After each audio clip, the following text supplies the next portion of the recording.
And not only is this an overwhelmingly small number for the amount of teams that actually train on these, it's also not really up to the standard that we should be training on, and as a result it's actually causing injuries to some players.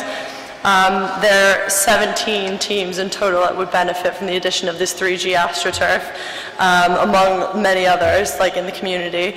And on my team alone, the women's first football team, 72% of our players have actually experienced new and recurring shin, knee and back problems. Students should be able to participate in a high-level sport without being injured, and also as focused sports on these pitch, we should be able to be training on the highest level available.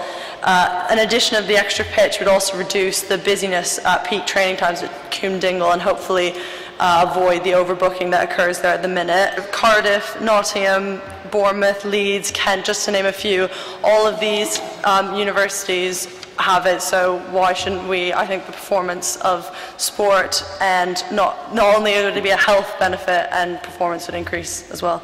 Hi, Stephanie Vero, Faculty of Arts. I was wondering if you know what the cost this is going to cause for the university, and whether you know where the money should come from, or have any idea for fundraising opportunities? Yeah, so it's approximately £400,000 for a 3G AstroTurf pitch, but realistically, compared to, for example, the Team Bath complex that they've just recently done at Bath University, cost millions and millions of pounds, and I think that 400,000 isn't really that much for a pitch. Due to time constraints, I'd like to move on to voting procedure on the motion in its entirety.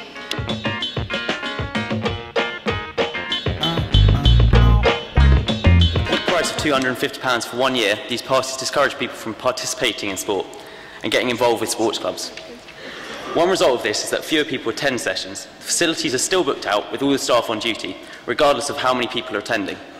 By reintroducing a pay-as-you-go option during these club sessions, sport, exercise and health boost participation, incurring no extra costs and gaining revenue.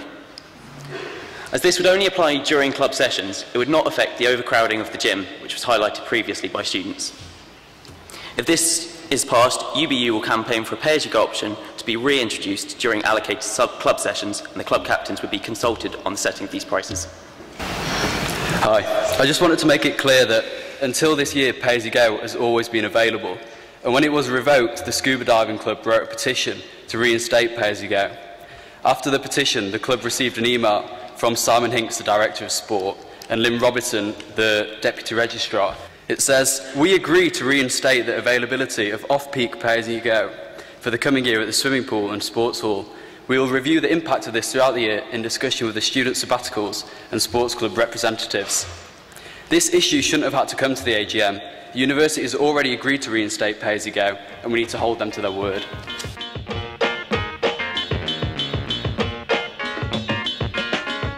How do you think the student population as a whole are going to react to this? I think they'll be pretty happy. It will mean they can get more involved in sport and give them more chance to be fit and healthy. Hi everyone, I'm Mark. I'm a second-year classics student. I've got 3 points to make for you today. The first is that these companies are unethical. The second is that they do their absolute best to hide this from students, which amounts to a deception. And the third is that this position is completely unacceptable and we need to try and change it. BAE Systems sold 200 Tactica armoured vehicles to Saudi Arabia, which were used to suppress pro-democracy protests in Bahrain in 2011. They were fined $400 million by the US Department of Justice for corruption in arms deals with Saudi Arabia, the Czech Republic and Hungary. They try and hide this from students, and that amounts to a deception. At no point, for obvious reasons, do these companies tell students at careers fairs that this is what they do. Without this information, students are being deceived. So the motion resolves to support those taking action against these companies and trying to raise awareness of their activities, to try and have them barred from UBU space, and to put pressure on the university to ban them from future careers events. Thank you. This motion particularly grinds my gears. I don't in the least object to human rights. I'm a law student, so I believe in their protection and the provision of information about them. Some firms do have questionable records on human rights and environmental abuse, and students should be made aware of these. However, the right I hold in most high regard is the right to freedom of expression. It's not right to completely ban these companies. Freedom of choice for students to make their own mind up about future employers once more is something to be valued, not to be censored. In any case, there's nothing to prevent engineering firms holding events external to the university, which would likely be well attended. By way of analogy, if we're going to be consistent in applying policy and we question those and ban those who have questionable human rights records, surely then we should also ban the Labour Party from attending any union events and all union space. Did they not have a leader with questionable human rights records and practices, international war crimes and genocide? And that has been made out. So why don't we ban them if we're going to be consistent? That's all I have to say. Thanks very much. How are you going to ban sections of companies? That's my question. We went and talked to BAE Systems at the Careers Fair, and they said, I don't work in the section of BAE that manufactures arms, and that's the section that's here at the Careers Fair today. I think if companies are recruiting for people to work in certain wings of their corporations that make arms, that should be made abundantly clear, and those sections should be banned from recruiting. Voting is now closed, and the results of the vote are this motion clearly fails.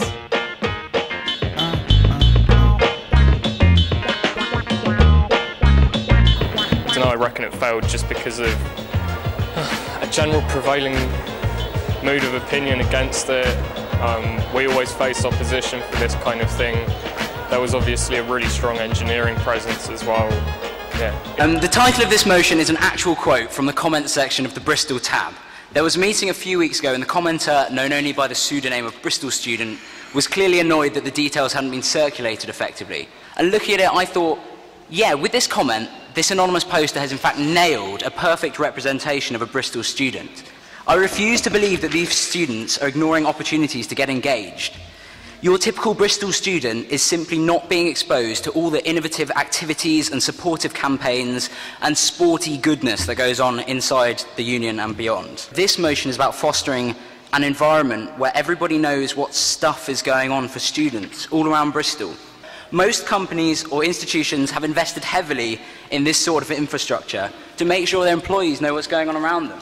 And there are clear benefits. The psychological impact of feeling part of a larger community, the increased productivity when two people aren't doing the same thing, the higher attendance at lovely occasions such as this AMM.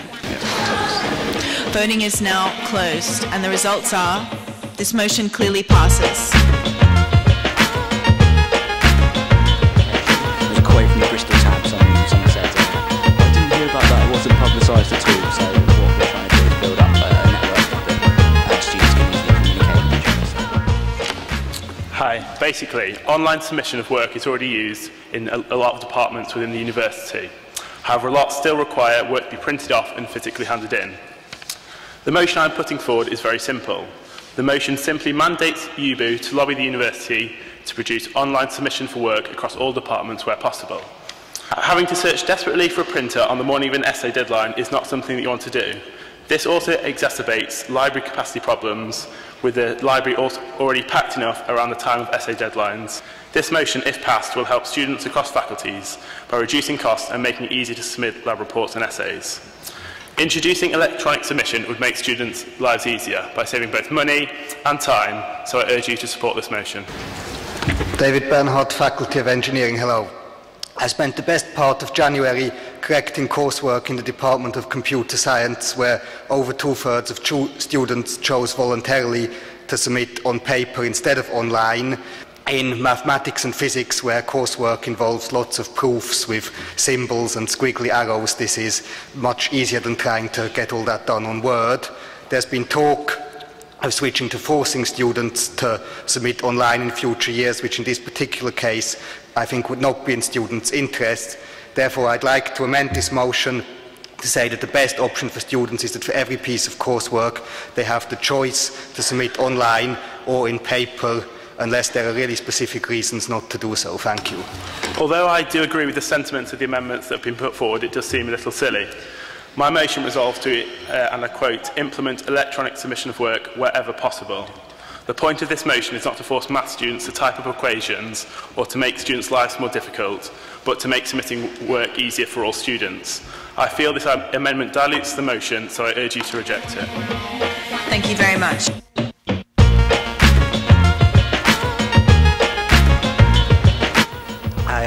absolutely agree that coursework that students write electronically should be submitted electronically. I don't disagree with the amendment. I just thought it kind of diluted it a bit, but I think it will positively impact all students across the university, handing in.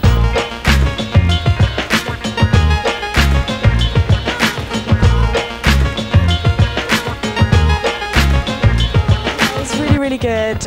It's exciting that we kind of can go a bit further on the motion, because it really isn't a very nice place to live at the moment. You know, you've got diggers, builders, all over wherever you look. It's claustrophobic.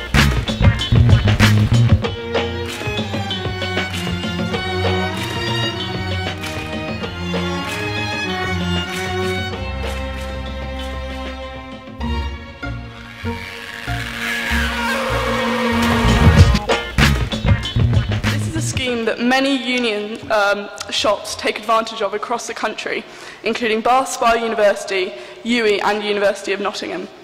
I believe that University of Bristol students should have the same opportunity as students in these universities to access good quality broadsheet newspapers at a reasonable price. Friday. Under this scheme, a student could buy a broadsheet newspaper Monday to Friday for as little as £1.75 a week.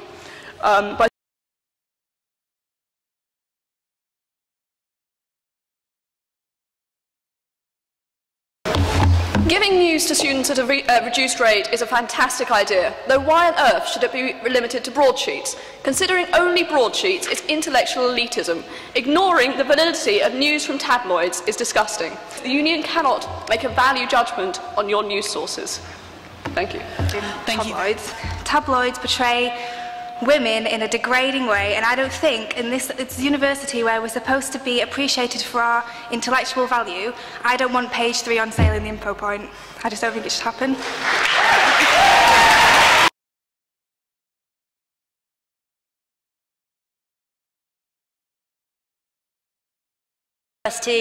We don't really take ourselves as a joke, or I hope we don't. And I think selling tabloids would really cheapen what we're trying to accomplish. And I really don't think this would be a good use of space or something that I'd like to see in our UBU. Thanks. Thank you. Having been an avid reader of Private Eye since I could read, broadsheets are no better than tabloids. The amount of inaccurate statistics you see in broadsheets, irrelevant. You know, tabloids are some of the best journalism you will ever see is in the tabloids, because they have to condense complicated, difficult concepts into very short paragraphs, very small word counts. That is higher quality journalism than often seen in the Telegraph or the Independent.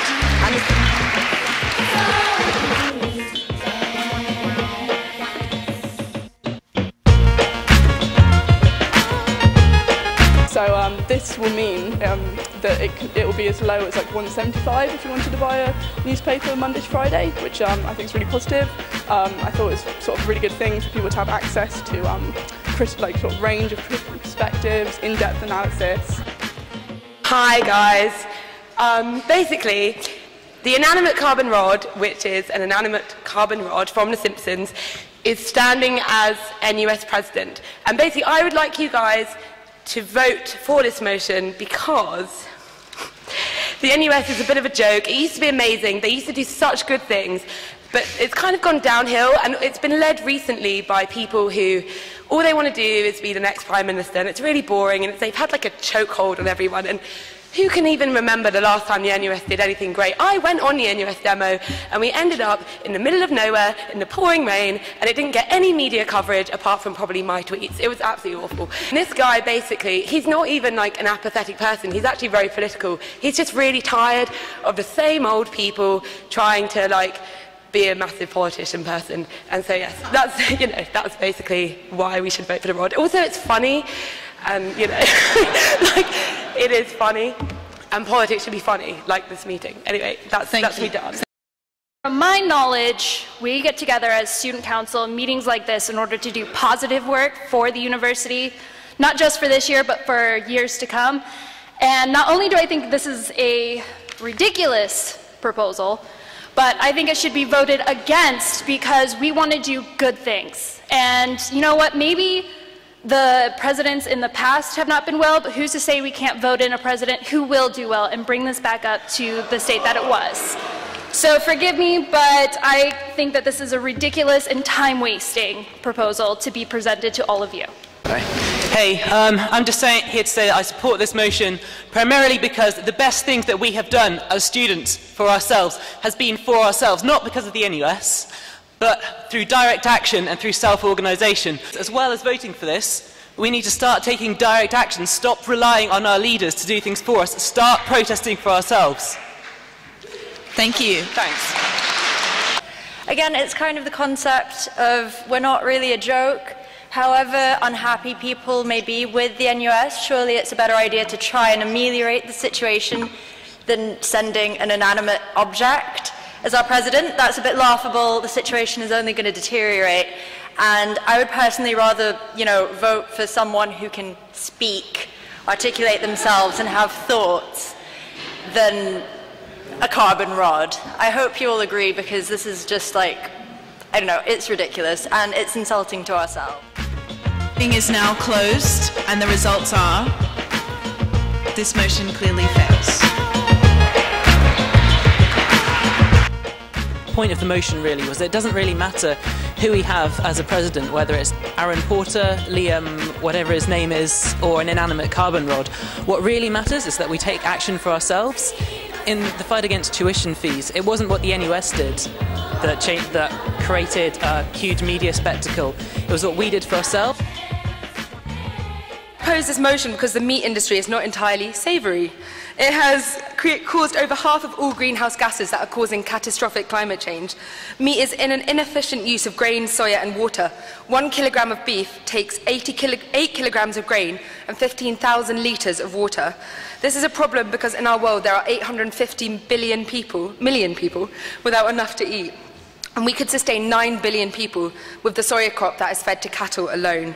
I'm not arguing that everyone should stop eating meat entirely, but while 1 kilogram of beef releases the same carbon dioxide as a 250-kilometre car trip, it strikes me that we have an opportunity to reduce our impact on the planet. For one day, we don't need to eat. Hi there, my name's Jed Peacock. I'm from the Social Sciences faculty, but I also grew up on a farm in Devon, and a lot of my friends are farmers. Now, we farm sheep on Dartmoor. I don't know if any of you know anything about Dartmoor, but you sure as hell can't grow soybeans there. And, thank you. My main point is not that I'm all for vegetarianism, and I do believe that we do eat too much meat, but primarily we eat the wrong kinds of meat. This shouldn't be about eating no meat. This should be about ethically sourcing meat. Grass-fed cattle, buying the best possible meat that we can and that we can afford. Also, I mean, a lot of people here like eating meat, and it's their choice to eat meat. And I feel that if you want to eat meat, you should be able to eat meat yourself. You can take my last lamb chop from my cold dead hands. Thank you. Thank you. We will now move into 3 questions to the proposer of the motion. Are there any questions on the floor now? Why do you think you should be allowed to limit my freedom of choice as to what I eat for one day a week? I'm not limiting your freedom of choice, I'm broadening your freedom of choice to pick vegetarian options. And if you want to pursue your freedom to eat meat, then you can go to other shops that are not university owned. And the second, yes, please. I sort of take serious issue with the fact that it's dressed up as being environmentally friendly, because then I would support the motion, and I want to ask you if you would as well. If we stop selling all food on cafes for one day a week, that will limit the impact that corn, soya, meat, everything has. In fact, even if we go one step further and close the union for 2 days a week, then that would also save the environment, but that doesn't necessarily make them good things. What do you have to say about that? Yeah, I read your article about that as well. I mean, to be honest, if we want a completely good environmental impact, we wouldn't serve any food for those days. But obviously, that's unsustainable. We have to eat, and we can do the little bit we can do, which would be by limiting meat on one day. That would reduce our impact. Voting is now closed, and the results are this motion passes.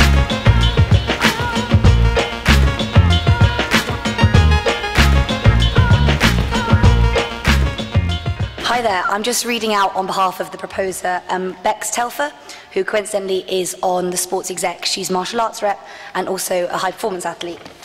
So she says, I believe this motion should be accepted because the current opening times of the gym, in my opinion, and that of many of my friends and peers, is that it does not open early enough. Currently, students with 9 a.m. lectures are unable to get full exercise workout and shower done in time. Opening earlier will enable medics, vets and dentists and students who have labs in the morning to train before their placements and teaching sessions. Furthermore, more early opening will broaden access to the public who may want to go to the gym before they start work. SEH can therefore compete even more with other gyms that open at 6:30 a.m. and the 24/7 gym as well. I truly believe in this motion, not just because it will benefit me as an elite athlete, but it will broaden access to all our students, staff and public. Please support this motion. Thank you. Voting is now closed, and the results are this motion clearly passes.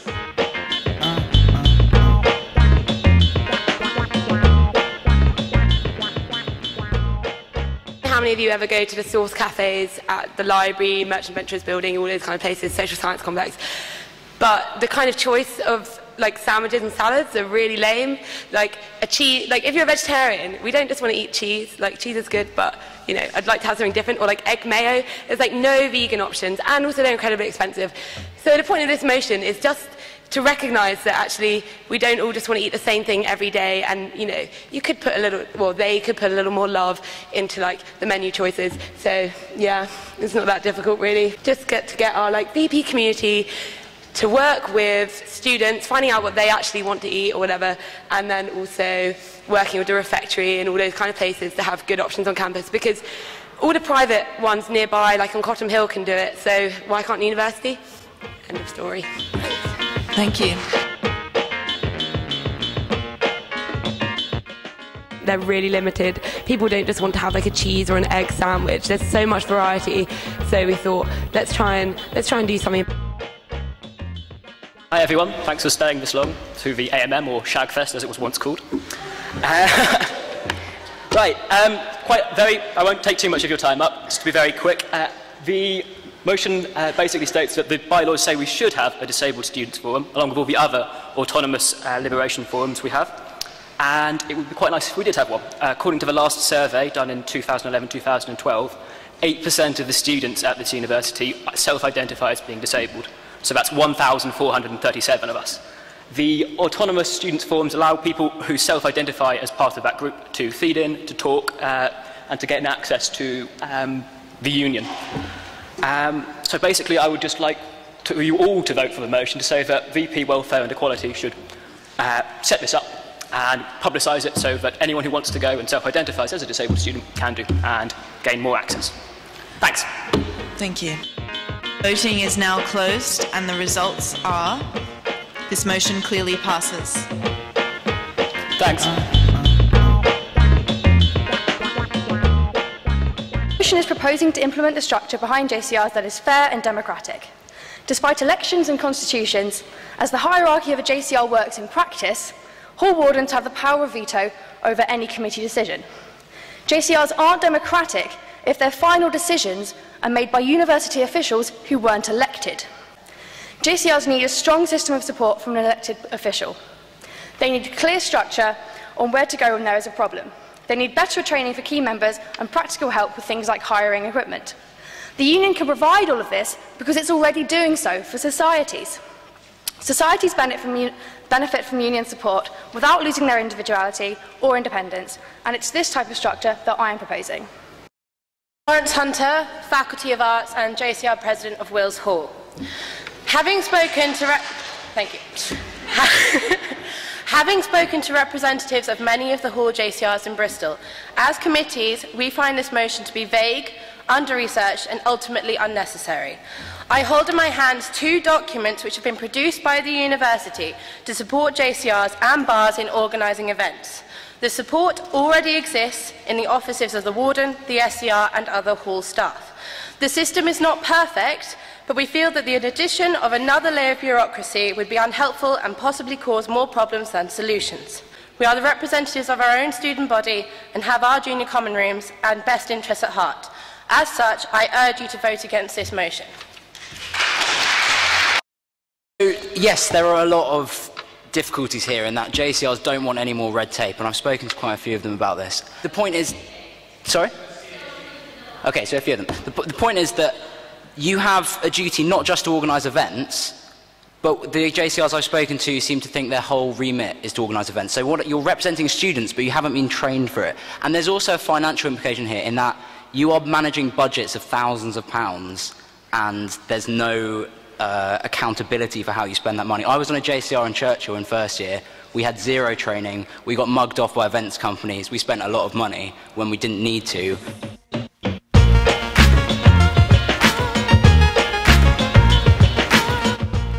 Controversial, this motion. I think a lot of people think it's going to harm JCR's independence. That's not true. I think it's going to make them more independent and help them get a lot more done.